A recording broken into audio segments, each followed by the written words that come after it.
ever wondered how the camel got its hump?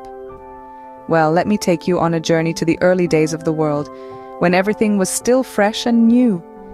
Animals had just begun their duties for humans, and among these animals, there was a peculiar camel who lived in the heart of a howling desert. This camel had a rather unusual diet of sticks and thorns and a curious unwillingness to work. Every time someone would approach him with a task, he would simply respond with a dismissive "humph." One Monday morning, a horse full of energy and spirit approached the camel, encouraging him to come out and sprint. But the camel, in his usual manner, retorted with a "humph." The horse, baffled by the response, relayed this to a man. Not long after, a dog, loyal and eager, approached the camel asking him to work, only to be met with the same response, "humph." And then came an ox, strong and hard-working, who also received the camel's trademark "humph" in return.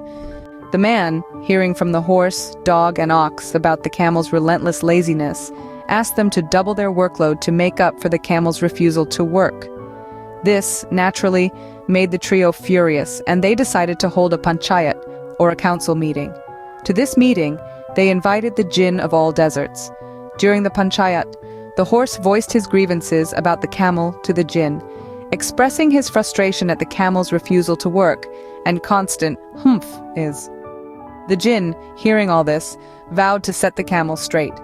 The jinn found the camel in the desert, admiring his own reflection in the water. He asked the camel to work, and yet again the camel replied with "humph." But this time something strange happened. As he uttered this word, his smooth back puffed up, turning his once beautiful back into a hump. The jinn explained to the camel that this was the consequence of his laziness. His beautiful back had turned into a hump, a result of his refusal to work. Despite his new hump, the camel still refused to work, claiming it hindered him. The jinn, however, had a clever response. He told the camel that since he didn't work for 3 days, the hump will now allow him to work for 3 days without eating or drinking. And so from that day forward, the camel has carried a hump, a reminder of his laziness and refusal to work. But even with this mark, the camel has yet to learn how to behave. The moral of this tale: laziness has its own consequences, and just as the camel learned, sometimes these consequences are hard to bear. If you found this video helpful, don't forget to subscribe, hit the bell icon, and leave a comment. For more assistance, feel free to contact Anil Sir at Students Care Center. The contact number is 9999060986. Remember, we're here to help.